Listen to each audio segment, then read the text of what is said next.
All right, beautiful people, how are you doing today? We have another solo cast this week. I am doing a solo cast because I realize that I often talk about expansion of consciousness, but I never really defined what is expansion of consciousness and how do you actually expand it. So today we are going to go through one of my favorite models of consciousness called spiral dynamics. So let's hit the intro trailer and let's jump right in.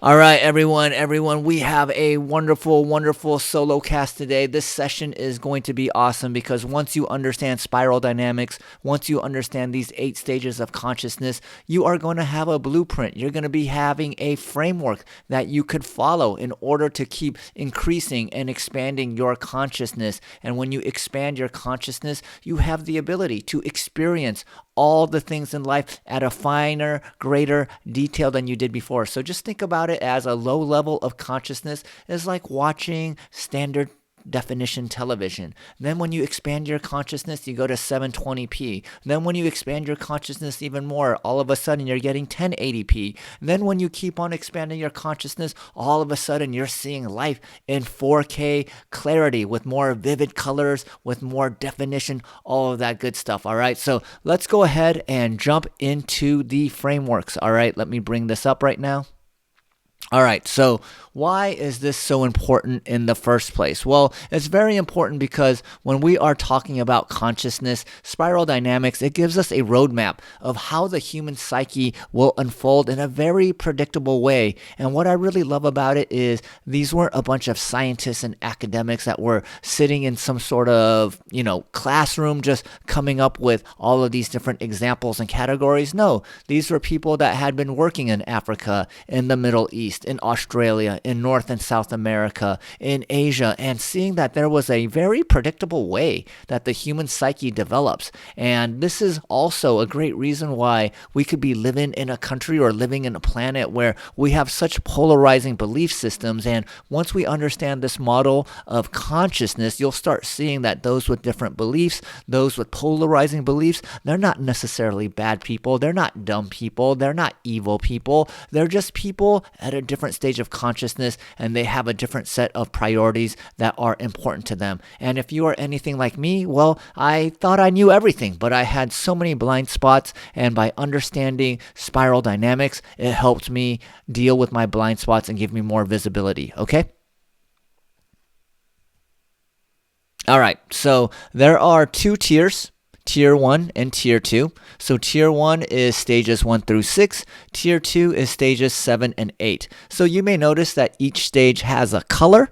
And not only does it have a color, but stage 1, 3, 5, and 7, you typically learn more about yourself by focusing on yourself in these stages. And in stages 2, 4, 6, and 8, instead of just focusing on yourself to learn about your own consciousness, you focus on the collective, all right? And the main difference between Tier 1 and Tier 2 is people in Tier 1 believe if more people thought like me, the world would be a better place. And in Tier 2, you start realizing that no matter what tier you're at, no tiers are necessarily better than the others. They're all foundational. So you need to build up each foundation if you want to get into a higher tier, all right? All right, so before we jump in, I just want to talk about some rules of engagement as you're listening to me describe all of these different stages. So as I mentioned earlier, a higher stage, it doesn't necessarily mean it's a better stage. It just means that there are more shades of gray, there are more nuance, things just aren't as black and white, all right? And no stage is inherently good or bad, but every stage does have positive and negative manifestations. So you could be in a higher stage, but in a negative manifestation of a higher stage. And that doesn't necessarily mean you're better than someone that is at a lower stage, because if they are at a lower stage, but at a more positive manifestation of that lower stage, their experience of the world will be much more positive than your experience. All right. And if you're anything like me, or if you are a professional high achiever, or you've burnt out trying to achieve and accomplish things, well, When I'm going through all of these various stages, you may think to yourself, I want to get through each of these stages as quickly as possible. And that is the exact opposite way that you should be looking at it. Each of these stages need to be experienced and understood. So it's not so much about going through each stage as quickly as possible. It's about going through each stage as thoroughly as possible. And maybe I could just give a video game analogy, which is when you're playing video games, if you just try to rush through the stages to get to the end boss as quickly as possible, you might not have picked up all the power-ups, you might not have picked up all the health replenishment, you might not have picked up all the pattern recognition that you will need in order to beat the end boss. So think about it as like a video game. You want to be as thorough as possible. Pick up all the power-ups, pick up all the health benefits, and then understand all the different patterns by, going against all the different, enemies and entities that you have to experience, so that when you get to the end boss, you'll be fully prepared. All right, so that's what the stages aren't. Now, what are the stages? Well, the stages, they help you recognize patterns that are present in each and every stage. So as I'm going through each stage, I want you to start thinking to yourself, oh, there was a little bit of me when I was in my teenage years, or as an early adult, or as an infant or child. And then you will start seeing, as I go up the stages, you'll probably recognize, oh, some of my friends are in this stage, some of my friends are in that stage. And as I said initially, one thing you want to realize is as we go from stage to stage, we will begin focusing on ourselves or focusing on other people. So if you are fortunate enough to get through all 8 stages of spiral dynamics, you will have undulated from focusing on self to focusing on others at least 4 times, all right? So let's go ahead and jump into the stages, all right? So Tier 1, Stage 1. It is also the color beige, all right? Not the cover, the color beige. Now, in this color, we're going to go through the context, the core focus, the characteristics, the thinking patterns, a few examples, and what is called the transformational dilemma. All right, so the context of the base stage is that it's the first and most basic level of consciousness. It represents the survival level of human development. And the core focus here is just survival and fulfillment of basic needs like food, water, warmth, and safety. All right. And some of the characteristics are it's highly instinctual. So all of your actions are driven by basic instincts and your biological needs. There's very little need to have foresight or to plan in the future. It's also very self-centric. So the focus is almost entirely on just your own survival. There's a minimal sense of community or shared responsibility unless it directly benefits our own survival, okay? It's also very adaptive. Beige is characterized by a direct adaptation to and interaction with the environment. So life is lived through the senses moment by moment, all right? And so some of the thinking patterns that are typical of stage 1, the survival stage or the beige stage, is that the thinking patterns are very concrete and immediate. So thinking is not abstract, but it's very focused on immediate sensory experiences and direct interactions with the environment. And instead of being proactive, it's very reactive. So your actions are the reactions to your direct environment. There's very little capacity for self-reflection or introspection, all right? And some examples of this from a historical context would be early human societies where daily life centered around finding food, shelter, and protecting oneself from the elements and predators. And more modern examples would be like infants learning to satisfy their own hunger and comfort and needs, or adults that are in extreme conditions of survival, such as natural disasters or maybe severe socioeconomic deprivation, someone who is begging for money. They would also be an example of just being in this survival stage. All right, so now let's get to the transformational dilemma. Each stage has a transformational dilemma, which is you could keep doing the things that you like doing at this stage, but you always hit a point where you start realizing you're getting diminishing returns. So you could either keep doing the things that you were always doing, or you can go to the next stage. So the transformational dilemma from beige to purple is that the transformation from beige, it begins as the individuals realize that they benefit, or their benefits of survival will be greater if they form lasting bonds with other people. And the key dilemma or catalyst for change often involves the realization that cooperating with others and forming groups enhances survival chances compared to a solitary existence. And the trigger for this often are environmental challenges such as scarcity of resources or external threats, and this prompts this shift, leading to the recognition that there is strength in numbers and shared knowledge. All right, so that's stage one. As you can see, there's a photo of a baby. Now let's get into stage two. All right, stage two.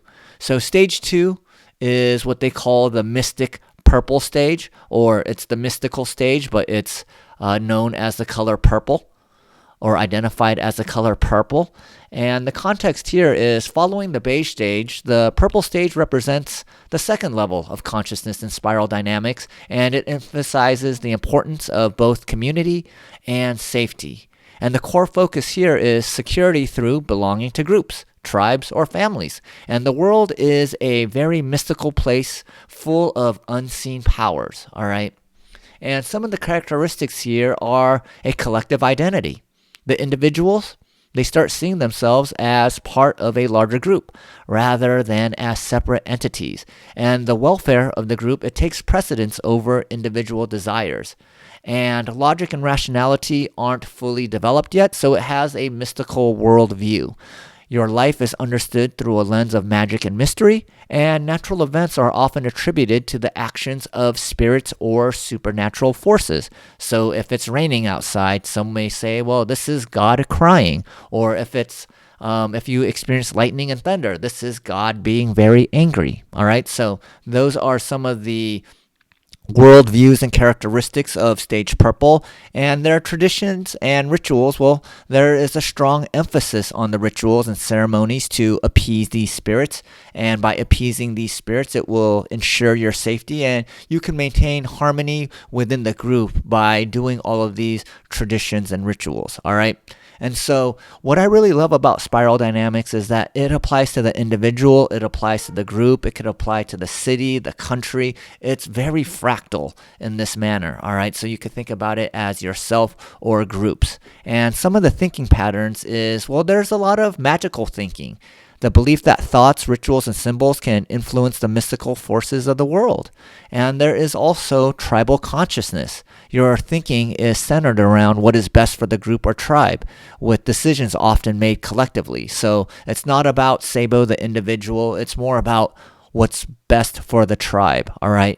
And time is also seen as cyclical, with the focus on the natural cycles of life and seasons, rather than some sort of just standard lineal progression, all right? So the cycles, summer, fall, winter, spring, the months of the year, January through December, things are all very cyclical. All right. So what are some examples of this? So from a historical context, some examples of this would be early human tribes that formed close-knit communities. They often rely on each other for survival and interpret the world through myths and legends. All right. And some more modern examples could be seen in modern communities that have a strong sense of tradition and superstition, or in families that prioritize group cohesion and ancestral heritage. So perhaps a modern example would be when you put on your lucky tie before going to an interview, or athletes who put on, their lucky underwear or jockstrap or whatever they need to wear to feel luckier when they're competing. That would be a good example of modern stage 2 mystic purple thinking. Now, there is a transformational dilemma. The shift from purple to the next stage occurs when the individuals within the tribe begin to assert themselves. They start seeking power, autonomy, and recognition beyond the collective identity. And the transformational dilemma, it arises from the tension between the safety of collective belonging and the desire for individual expression and dominance.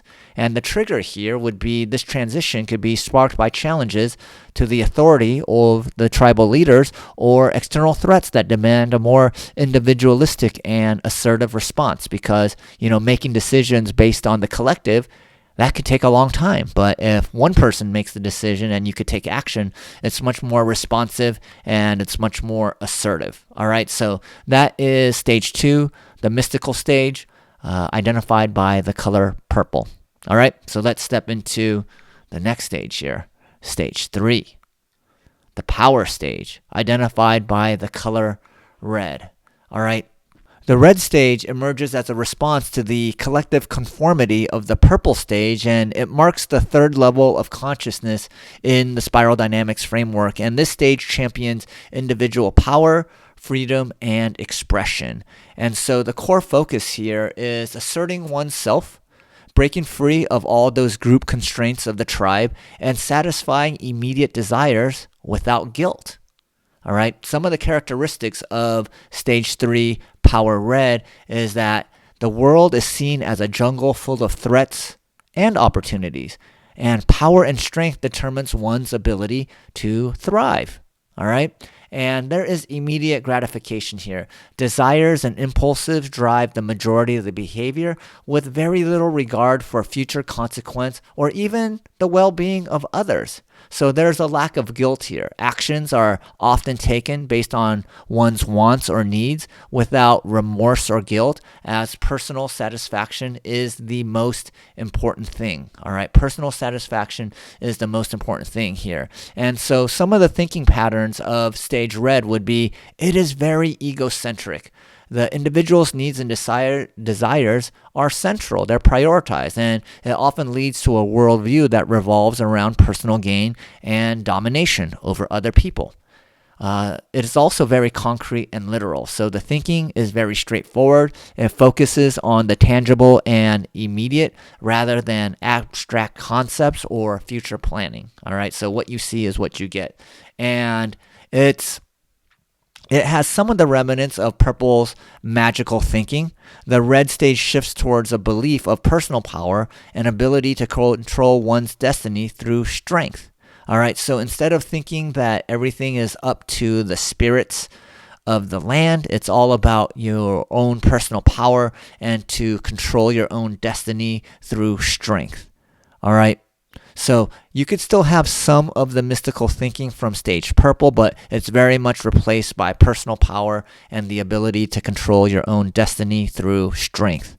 All right, so some examples of this historically would be feudal lords, warlords, powerful chieftains, exemplify the red stage where might makes right and power is taken by force. Okay, and in the modern world, well, this could be observed by individuals who act impulsively, really driven by their desires, leaders who rule through fear and intimidation to maintain control. So maybe gang leaders like the Yakuza or the Mafia, or I'm sure you could think of some countries that have leaders that have stage red leaders. All right, so the transition from red to the next stage, well, it occurs as the chaos and instability of unchecked power and immediate gratification. It starts giving way to the need for order, stability, and meaning. All right, you gained all of your power through sheer force, so it's hard for you to sleep at night.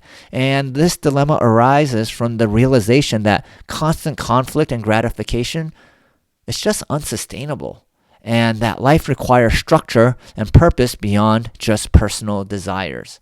All right, so people get sick of you just being this warlord that is ruling with them over power. You're not too sure if your allies actually like you or if they just fear you. And so you start realizing that, being egocentric, not looking at the big picture, this isn't a great way to navigate life. So you start expanding your consciousness into the next stage. And the next stage is stage 4, the conformist stage, the absolute stage, the stage that is identified by the color blue. All right. So the context here is it's an emerging response to all the power and chaos of the red stage. The blue stage signifies the 4th level of consciousness, and it emphasizes order, stability, and meaning through shared values and norms. All right. The core focus here is living a righteous life through following rules, morals, and discipline to ensure both a stable and predictable world. All right. So once we get to stage blue, we start getting out of just warring tribes. And this is where we start being able to start building cities. All right, building big cities. So some of the characteristics here are order and structure is super important. The blue stage, it introduces a world where life is organized around shared principles and codes of conducts. Laws, regulations, and traditions provide the framework within each individual's operation, or which the individuals operate from. All right, so perhaps it's the Bible or the Quran or the Kabbalah. All right. So there's a lot of duty and responsibility in this stage. Individuals at this stage feel a strong sense of duty to uphold the collective's values and norms. That's why it's called the conformist rule. And there's a willingness to sacrifice personal desires for the greater good or higher purpose. So in this conformist stage, there is also a connection to something greater than yourself. And it has very, very strict hierarchical structures that have to be respected, and it's seen as necessary in order to maintain order. Without these structures to maintain order, it'll just evolve into stage 3 power, where like people like Genghis Khan are just, running over and taking over everything. And so some of the thinking patterns of this stage is, conformity is more important than individuality. All right, the collective's needs and the adherence to the rules, it takes precedence over individual impulses and desires. So very different from stage red. There's also a belief in absolute truths.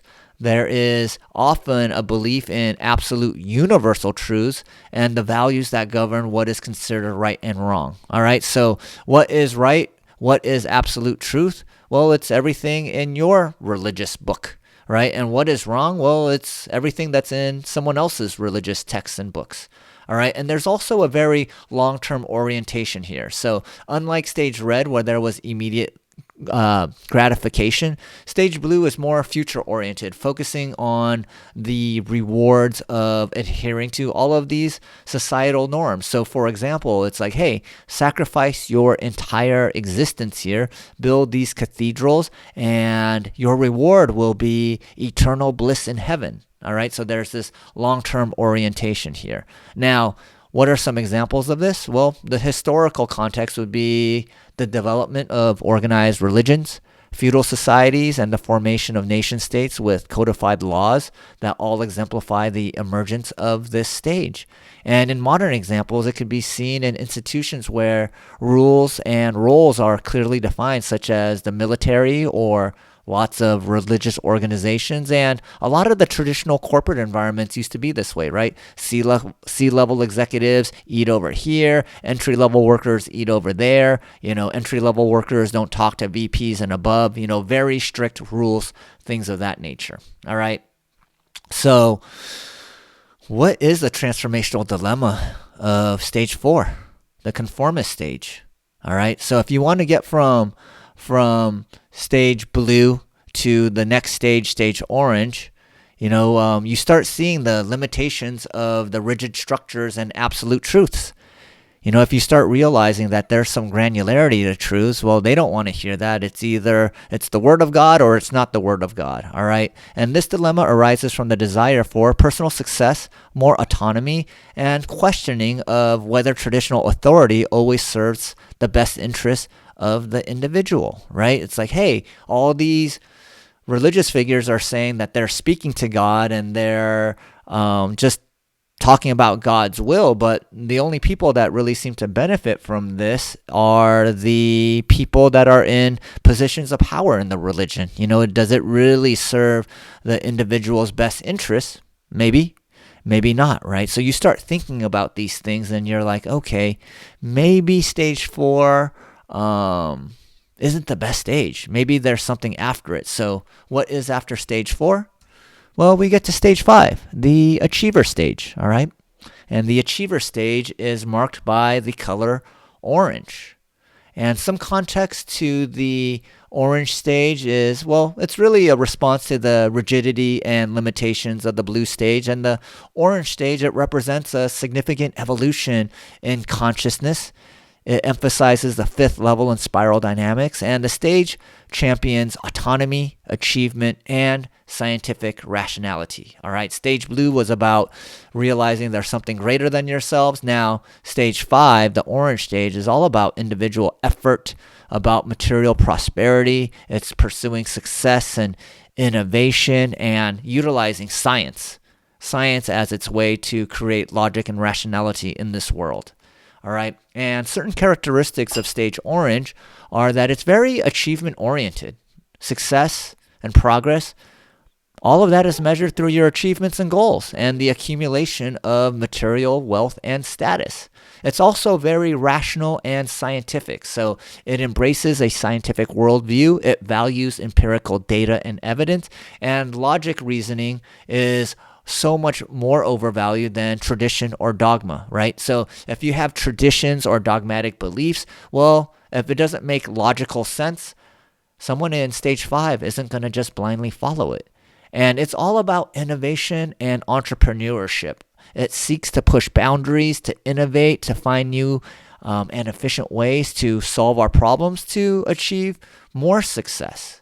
All right? And so, now that we've gotten through stages 3, 4, and 5, you could probably recognize a lot of yourself or your friends in these stages. And stage 5, some of the thinking patterns of stage 5, the achiever stage, is that it's very strategic and analytical. Stage 3, the power stage, was very impulsive. Like, hey, I see that, I want it. But this is much more strategic and analytical. So thinking in the orange stage is future-oriented. It focuses on planning, strategy, and the analysis to achieve certain desired outcomes. It's also much more individualistic, right? Like stage 4, the conformist stage, it's all about fitting in. It's all about tradition. It's all about not rocking the boat. But here, stage orange places a high value on personal freedom and autonomy and believes that individuals can shape their own destiny through hard work and ingenuity. And it's much more meritocracy based or meritocratic based. Well, there's a lot more meritocracy. In stage 3, the red stage, in order to gain power, it's like you would just have to be stronger and more powerful than other people. Here in stage orange, it believes in a system where progress and rewards are based on individual merit and achievement. Okay, so the more you work, the more you get, right? Pull yourself up by the bootstraps. You can make something of yourself, that type of thinking. And it's all about infinite growth. Like, if you make $1 million this year, you got to make $1.2 million next year. It's all about growth. It's all about progress. And so some examples of this from a historical context, you could think about the Enlightenment period, the Industrial Revolution. The rise of capitalism is also a pivotal moment in the ascendance of the orange stage. Some modern examples of the achievers could be everything in the business world, Silicon Valley, technology startups, any arena where innovation and competitiveness drives progress, like the auto industry, right? Tesla is a great example of being innovative and pushing the realms of like what is standard and normal in the auto industry. So those are just some examples of stage orange. And the transformational dilemma of stage orange is that in stage orange, the individuals begin to realize that there's a limitation to a purely materialistic and competitive worldview.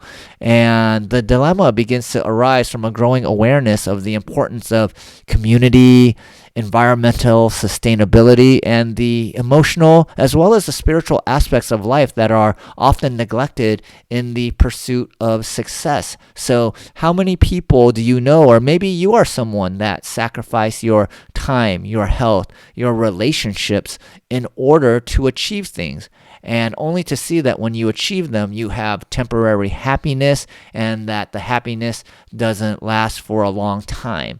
And that's why you hit this transformational dilemma and you want to start focusing on what they call stage 6. The relativistic caring stage, it's identified by the color green. The green stage is emerging as a response to the perceived shortcomings of the achiever orange stage. And in addition to being the sixth level of consciousness in spiral dynamics, it's characterized by a heightened emphasis of community, equality, and environmental sustainability. So the first five stages, it's kind of like if you're different than me, if you're from a different country, if you have a different view from me, a different ideology, you are the enemy. But in this stage, it's more about community and equality and environmental sustainability. Well, a lot of T's there.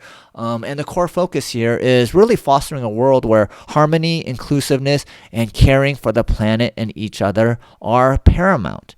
All right. And so certain characteristics that you could depend on for this stage include a strong emphasis on building inclusive communities and promoting equality across all spectrums of society. There's a deep concern for preserving the natural world. It leads to more advocacy for sustainable living and environmental protection. Emotional intelligence and authenticity are very much more valued. So we start beginning to value emotional depth, authenticity, encouraging individuals to explore their feelings and connections with others more deeply. Some of the thinking patterns that are consistent with someone in the green stage are they use a lot of holistic and rational thinking. So they view the world as an interconnected system where every action has broader implications. The consensus and cooperation ideology, so it prefers decision making that involves reaching a consensus and cooperation over competition. Or maybe you've even heard the word coopetition, cooperation and competition at the same time.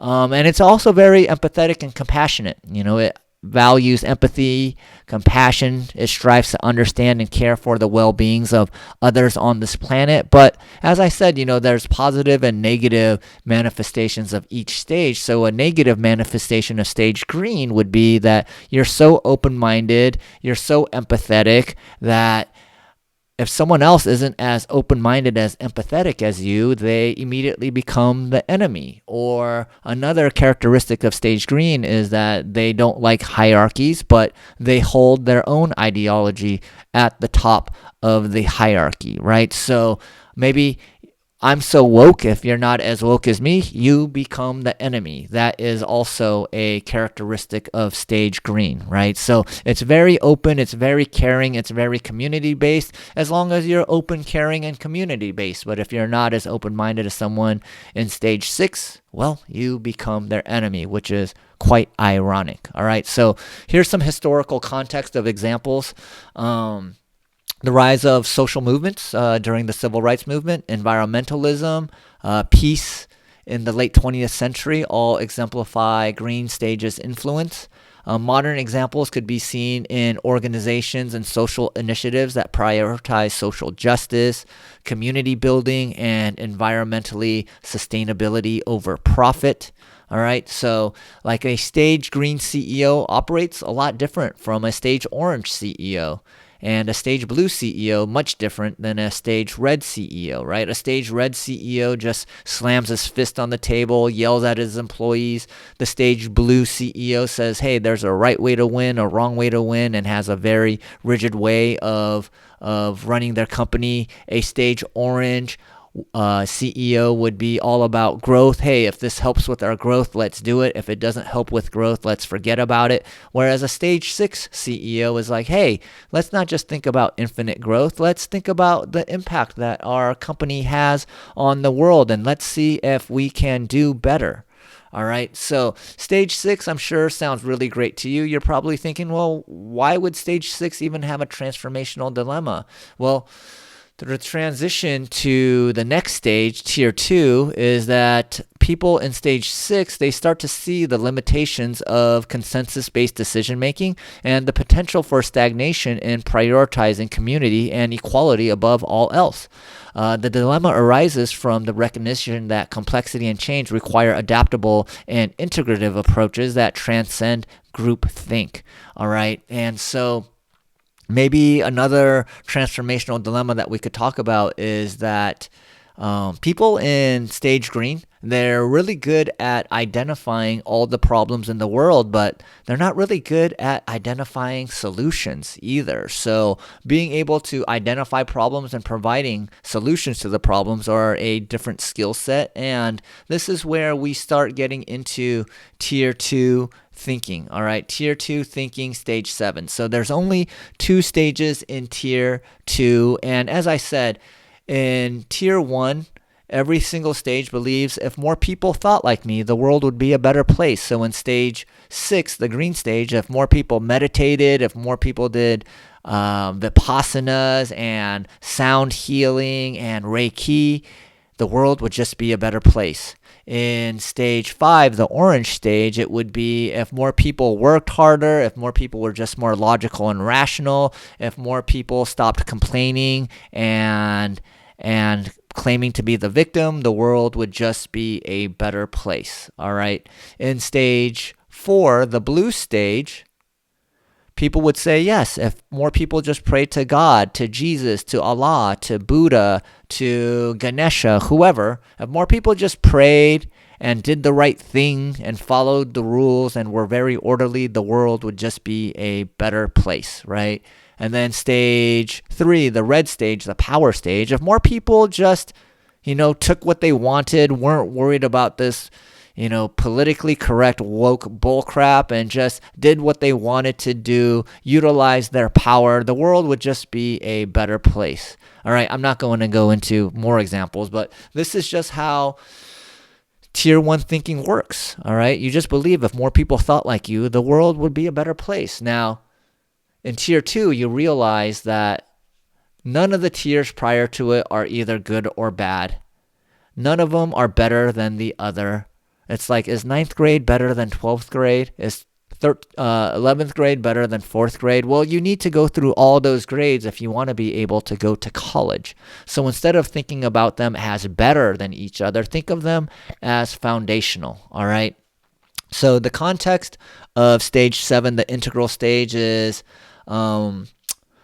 this stage marks a significant shift towards a more systemic and flexible understanding of reality. All right, so you start embracing complexity, more change, and you see the interdependence of all life forms. Yellow consciousness, it seeks to navigate the world through understanding rather than trying to change it according to any singular or particular ideology.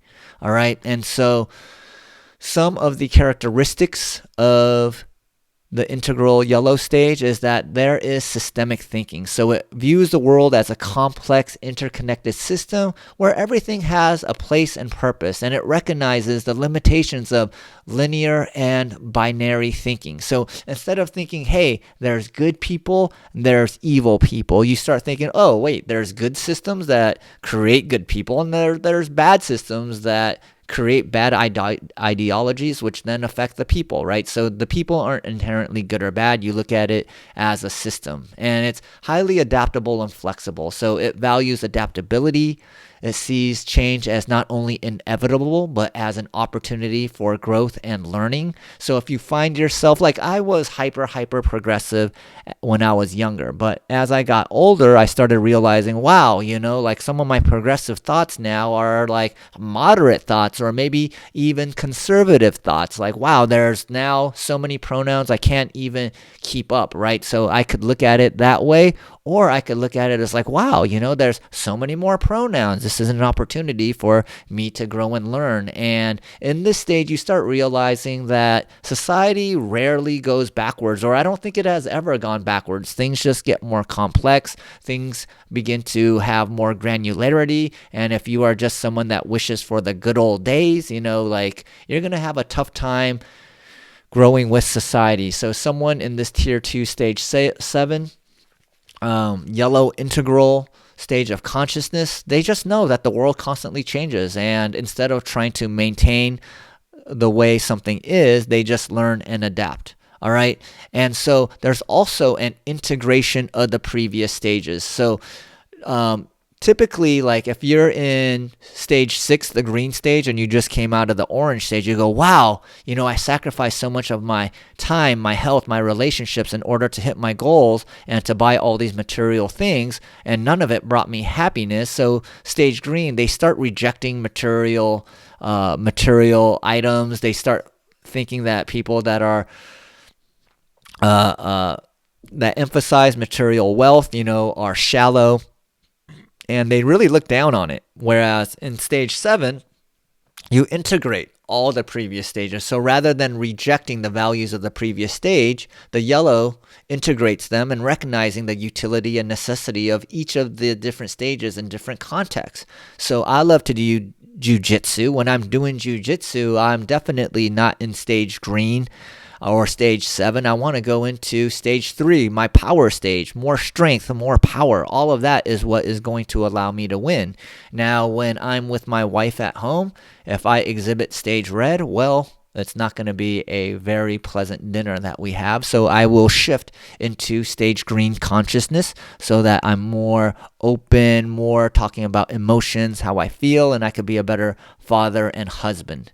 All right, so those are just some characteristics. Let's go into the thinking patterns here. All right, so stage 7 has a non-attachment to ideology. So it moves beyond attachment to any single ideology. It prefers to draw upon whatever ideas or systems that are most appropriate for addressing specific issues. So maybe a good example here is mixed martial arts, right? Like you can have attachment to like jujitsu is the best, or karate is the best, or wrestling is the best. But I think mixed martial arts has shown that these combinations could show up in various combinations and produce a really awesome mixed martial artist. So a stage 7 person would realize like I can learn the martial art that is most conducive to my body type, to my personality type, in order for me to get the best result possible. Okay.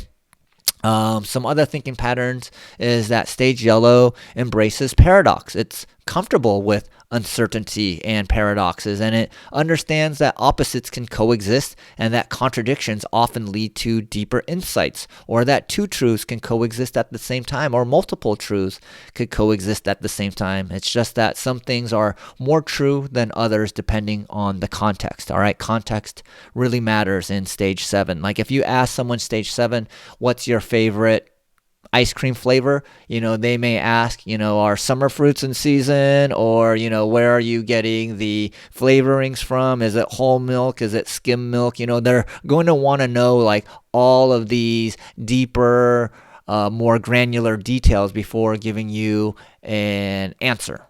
All right. And it also highly values autonomy and self-regulation. So being able to trust one's own inner compass or intuition to navigate complexity is super important in this stage. All right. So what are some examples? Well, historically, the yellow stage is relatively new, and it's less visible in broad historical movements. It's more evident in cutting-edge scientific theories, innovative approaches to sustainability, and a lot of this emergent decentralized forms of organization would be a great example of stage yellow.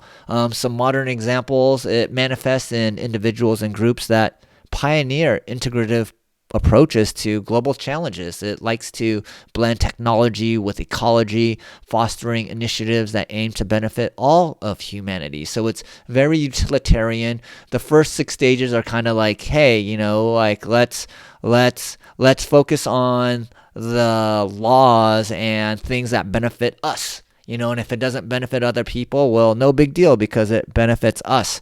In tier 2, stage 7, you're very utilitarian and you're very much thinking about how it benefits the vast majority of people. All right, so in this integrative stage, you might be thinking, well, what's higher than this? What's higher than this? We've integrated all the previous stages. We're able to be logical and rational. We're able to use emotion, intuitiveness, logic. We're able to utilize the whole capacity of our humanity. All right, well, there is a transformational dilemma, and it involves deepening the systemic understanding into a more holistic and spiritually awareness of the interconnectedness of all things.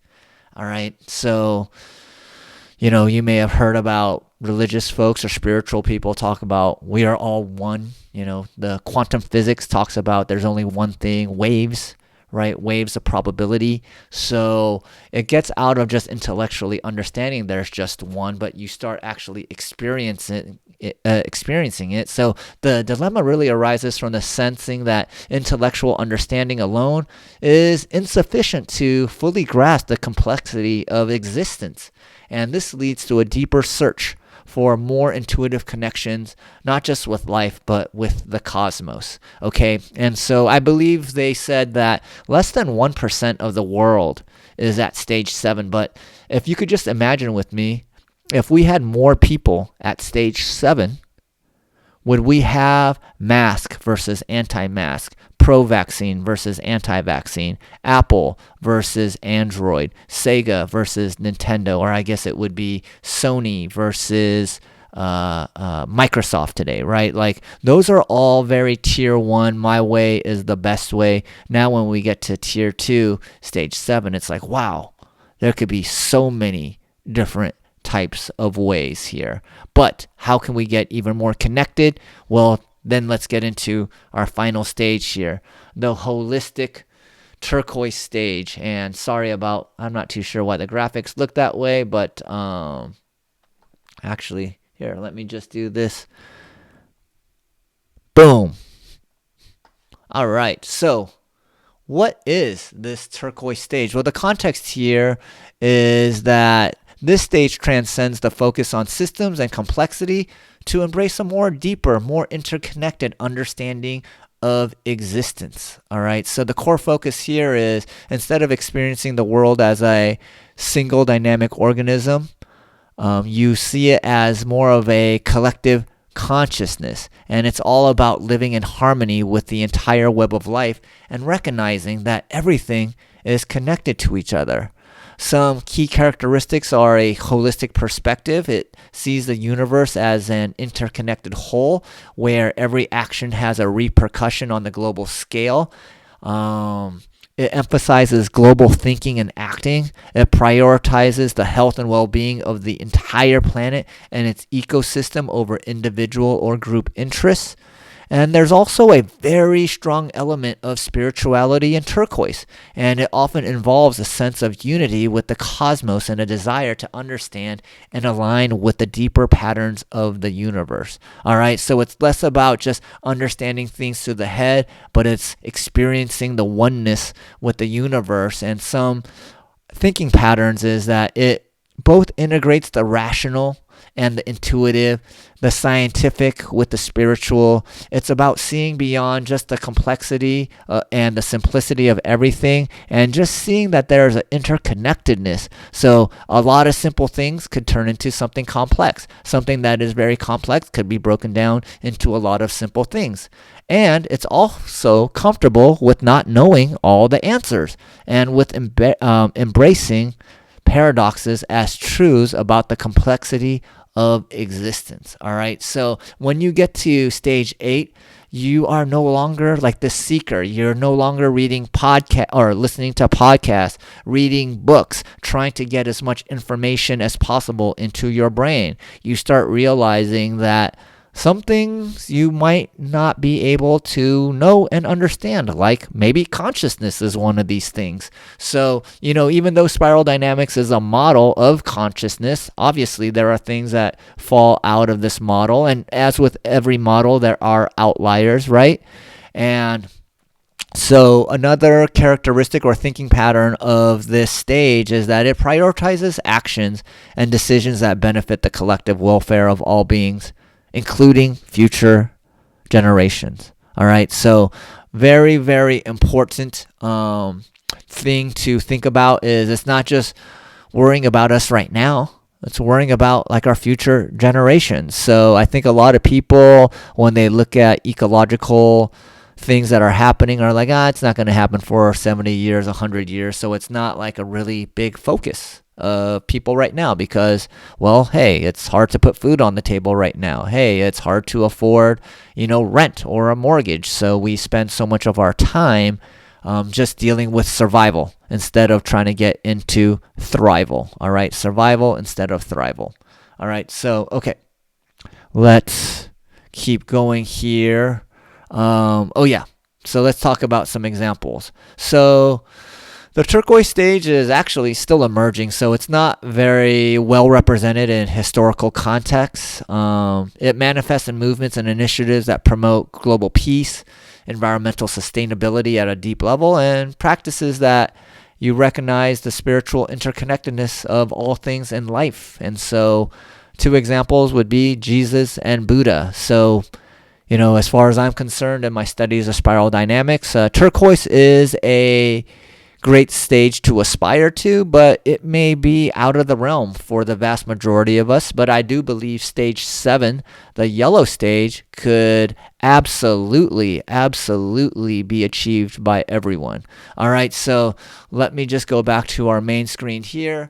So now that you have a good idea of all the 8 stages of spiral dynamics, understand that we are complex beings. So, I myself, I believe I'm 5% stage red, 5% stage blue, 30% stage orange, 40% stage green, and where does that put us? 40, 30, 80, and then maybe 5% stage yellow. All right, so obviously these are just some rough estimates of where I put myself, and depending on whether I eat a good meal or healthy food, if I sleep well, those stages could vary within me. Like one of the best examples I always give people is I would say that I have a pretty high level of consciousness, stage 5 or above in most categories, but when I get behind the wheel of my car, all of a sudden I really start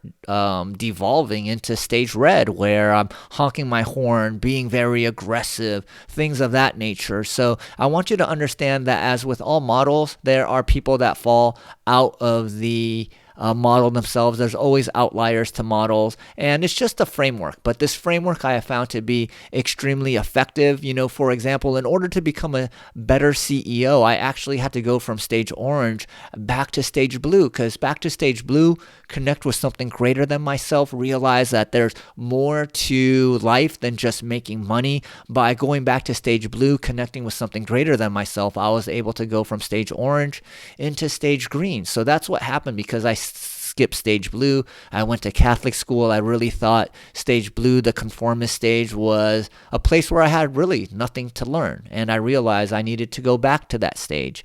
Now, if you think about a lot of Gen Zers today, is that a lot of Gen Zers skip stage 5, the achiever stage. They go from the blue stage into stage green. The stage green, the relativistic caring stage, where a lot of their focus is on being more inclusive, recognizing the differences in other people, but they haven't really fully cultivated stage orange, the accountability, the responsibility, the how to actually make something happen in this 3D world. And when you skip stages, well, it's very hard to live a spiritual life if you haven't taken care of your finances in stage orange. So these are just some nuances to all these stages. I'm not going to go into all the nuances today. I just wanted to give you an overarching idea of all of these different stages. But what I could tell you is one of the best examples of how I've utilized this in my life is in my marriage.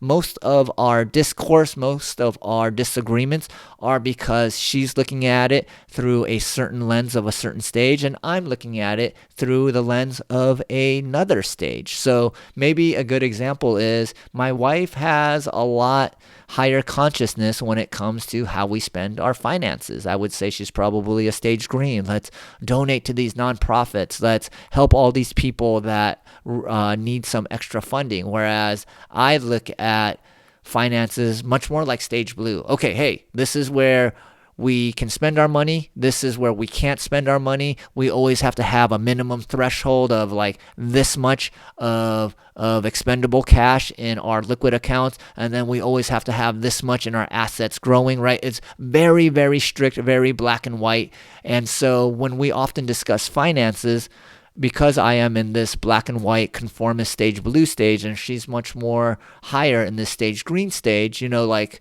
she has a tough time understanding why I don't want to spend money on certain things. And once she realizes, well, it's because I have these black and white thoughts, she doesn't look at me as like some dummy or some idiot with finances. She sees that, oh, Sabo just has this black and white rule of where we can or cannot spend money, and I need to help him expand his consciousness there so he could see that when we're giving to the poor or we're helping these people, he's actually going to feel much more fulfilled and much more satisfied, right? So there's tons of different ways that you can start utilizing this with your friends, with your colleagues, with your investors, with your employees, with anyone that you're working with, and I wanted to give you a great idea of how all of this worked. Now, if you enjoyed this episode, please comment below. Please share it with a friend. Give me a like. Give me 5 stars. Whatever you can do to help promote this, I would really appreciate it. And you guys have a wonderful rest of your day. And I'll be back next week with some more guests on the